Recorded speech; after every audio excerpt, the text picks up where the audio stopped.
कहीं जानते हैं कि उनके साथ अन्याय हो रहा है। पहले जनता के साथ अन्याय हुआ, अब सरकार अपने व्यवस्था के अंदर बैठे हुए तलवा चाटने वाले चमचों को जो है शीर्ष पर बैठा दिया है, जिनकी ना कोई जवाबदेही है, ना जिनका कोई सिस्टम पर भरोसा है, वो तो बस तलवा चाटते हैं। मोदी जी का, अमित शाह का, कल किसी और का करेंगे। तो उन्हें ये पता है और ये चीजें जो है धीरे धीरे पूरे व्यवस्था में फैल गई है।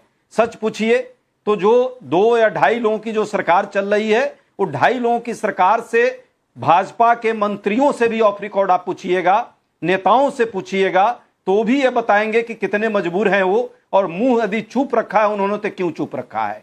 जहां तक बात है कि ये कोई खोजी पत्रकारिता तो अब हो नहीं रही है, नहीं तो अब तक बहुत सारी चीजें आती बाहर। पर पेगासस जो है फादरलैंड से जो मोदी जी लाए थे अपने, तो उनको तो ये पता है, वो तो चाहेंगे तो उनको सब जानकारी भी मिल जाएगी कि किसके किसके फोन और किसके किसके मैसेज आ रहे हैं। और ये बात भी सच है कि अघोषित है, उसको जब लगेगा इनको कि इन पर अब प्रहार हो रहा है और ये सिस्टम जो है इनके साथ नहीं चल पाएगा, कोलैप्स हो रहा है, तो घोषित कर देंगे। ऐसी संभावना है, क्योंकि देखिए आर्थिक तौर पे संभाल नहीं पा रहे हैं देश को। जिस तरह से महंगाई बेरोजगारी से लोगों की कमर टूट चुकी है, लोग त्रस्त हो चुके हैं इस सरकार से। ठीक है। जिस तरह शिक्षा व्यवस्था का हाल देख लिया पिछले 1 सप्ताह में, क्या हाल आलम हुआ है। रुपये डॉलर का हालत सबने देख लिया कि क्या परिस्थिति बन गई। वैश्विक स्तर पे हमारी जो क्रेडिबिलिटी, ठीक है। मेरा एक और बात है अजय जी, आपने करीब करीब 2 मिनट बोला सर। रोहन जी मैं आ रहा हूं, एक और क्रॉस क्वेश्चन है, अजय जी उसका जवाब दे ले फिर आप दीजिएगा। तो भारत अजय उपाध्याय जी, जो आपने आर्थिक मोर्चे पर सवाल उठाए वो सारी बातों का जवाब रोहन गुप्ता जी देंगे। मेरा एक सवाल अजय उपाध्याय जी आपसे है।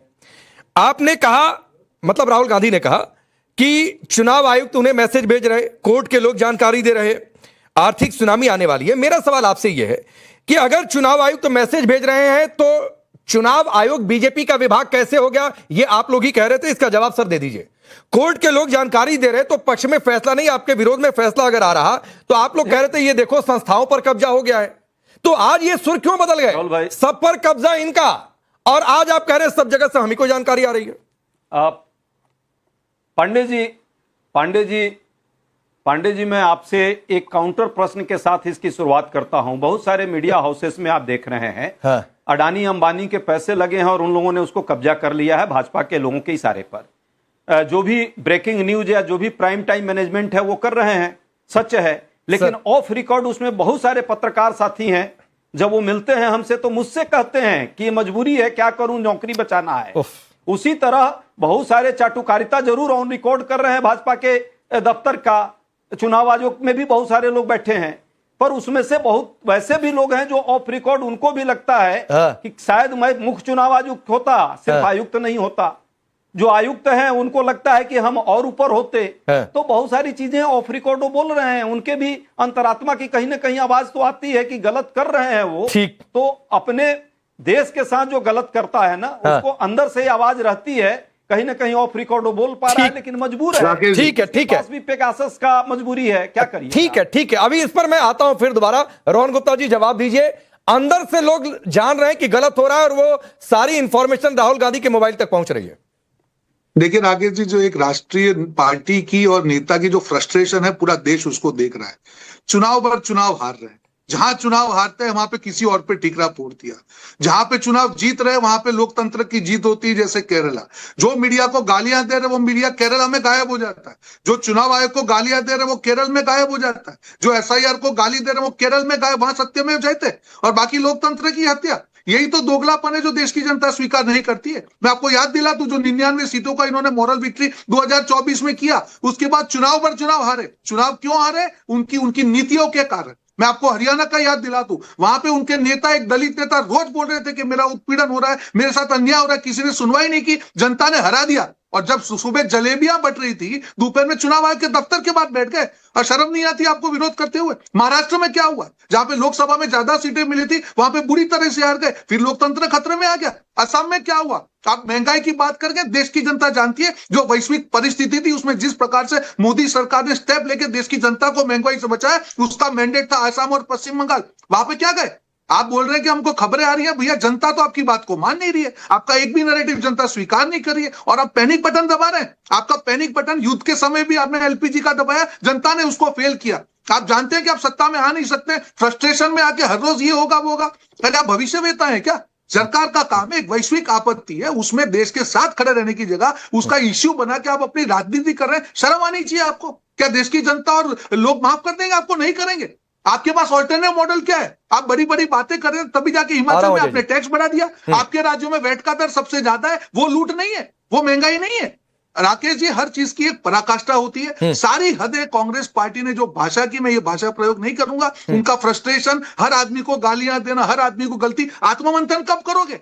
आपके नेता आपको सवाल पूछ रहे हैं। हरियाणा में शैलजा सवाल पूछती थी, उसका जवाब नहीं है। महाराष्ट्र में जवाब नहीं था आपके पास। बिहार में जिस प्रकार से आरजेडी के कैंडिडेट को आप सीएम कैंडिडेट मानने को तैयार नहीं थे, तब आप गालियां किसी और को दे रहे हैं। एसआईआर का मुद्दा जो मुद्दा ही नहीं था उसको लेके घूम रहे हैं। पश्चिम बंगाल में आपका बुरी तरीके से हार हुआ। आसाम में आप, मतलब आपका जो नेता था उसकी भी हार हो गई। राकेश जी, हर चीज का पैमाना डबल नहीं हो सकता है। गालियां दे दे के, इमोशनल कार्ड खेल के, विक्टिम कार्ड खेल के राजनीति नहीं होती है। राजनीति मुद्दों अजय जी, बीजेपी पूछ रही है, रोहन गुप्ता पूछ रहे हैं कि आप डरा रहे हैं, अल्टरनेटिव मॉडल कोई पेश नहीं कर रहे हैं। छोटा देखिए, कांग्रेस पार्टी तो सत्ता में है नहीं, तो कांग्रेस पार्टी कैसे डराएगी भाई? डरा तो मोदी जी रहे हैं। साम दाम दंड भेद, लटकाना भटकाना अटकाना, ये तो पूरी पॉलिटिक्स का केंद्र ही है आजकल मोदी जी का। हिंदू मुस्लिम में डाइवर्ट करके मुद्दों को मूल मुद्दों से भटकाते रहे अभी तक। लेकिन अब जनता के पास अब कोई विकल्प नहीं है। जनता भी समझ गई, यहां तक कि उनके जो बहुत सारे अंधभक्त जो जिनको हम लोग कहते हैं भक्ति कर रहे थे, उनको भी अब ये समझ में आ रही है में क्यों कि इससे तो देश बर्बाद होगा, हमारे परिवार और हमारा समाज बर्बाद हो रहा है। अजय भाई, आज सच्चाई है, असम और बंगाल में जिस तरह से वोटों की चोरी की गई, यदि वोटों की चोरी, वोट चोरी हो गई है वापस। मैं बीच में तो मैं भी नहीं बोला हूं। ओके, तो मुझे लगता है हम दोनों इस बात का ख्याल रखेंगे।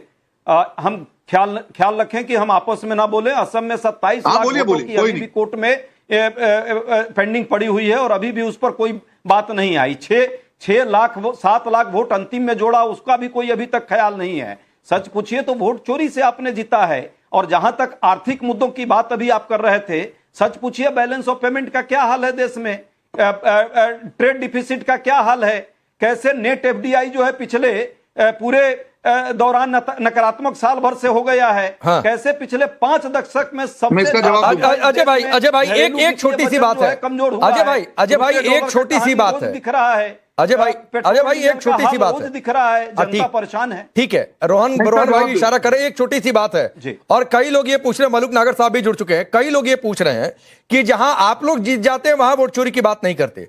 केरलम की बातचीत हो रही है, कई लोग सोशल मीडिया पर भी इसका जिक्र कर देते हैं। हिमाचल में जीत गए तो वहां वोट चोरी की बातचीत नहीं करते हैं। तो ये वोट चोरी का फॉर्मूला अपनी सहूलियत के हिसाब से क्यों तय होता है? देखिए पांडे जी, चोर बहुत सातिर है। ये जानता है कि कहां इसे चोरी करनी है और कहां चुप रहना है। यदि केरला में यदि ये चोरी करता तो आज जनता जो है पकड़ के सड़कों पर मारती भाजपा के नेताओं को। तो इस बात को इसे समझ है, इसीलिए ये चोरी वहां नहीं कर सकते, वहां है ही नहीं कुछ। धीरे धीरे करेंगे, देखिएगा ये इनका मोडस ऑपरेंडी है। तो आगे केरला की तरफ भी बढ़ेंगे। लेकिन उससे पहले 1 साल के अंदर मोदी जी प्रधानमंत्री नहीं रहेंगे। ये सच है। जिस तरह से देश को बर्बाद, लेकिन ये कैसे, मैं 30 सेकंड और देता हूं अजय जी, इंस्टीट्यूशन पर अजय जी 30 सेकंड और देता हूं। जहां तक एग्जाम नहीं करा पा रहे हैं, नीट का एग्जाम हो, सीबीएसई का पेपर सुरक्षित नहीं कर पा रहे हैं बच्चों का आंसर सीट। ये क्या देश? नहीं, ये बिल्कुल गंभीर मसला है। ये पेपर लीक परीक्षाएं, ये वाकई अजय जी कराएंगे। ठीक है, ये मैं आपसे सहमत हूं, ये वाकई गंभीर मसला है कि जिस देश में अगर परीक्षा नहीं हो सकती है ढंग से, उस देश में आगे क्या चीज है, मैं सहमत हूं। लेकिन मुझे एक बात बताइए, हाल फिलहाल में जहां मुझे ध्यान आ रहा है कि राहुल गांधी ने दूसरी बार यह कहा है कि 1 साल में मोदी सरकार गिर जाएगी, सरकार नहीं रहेगी। इस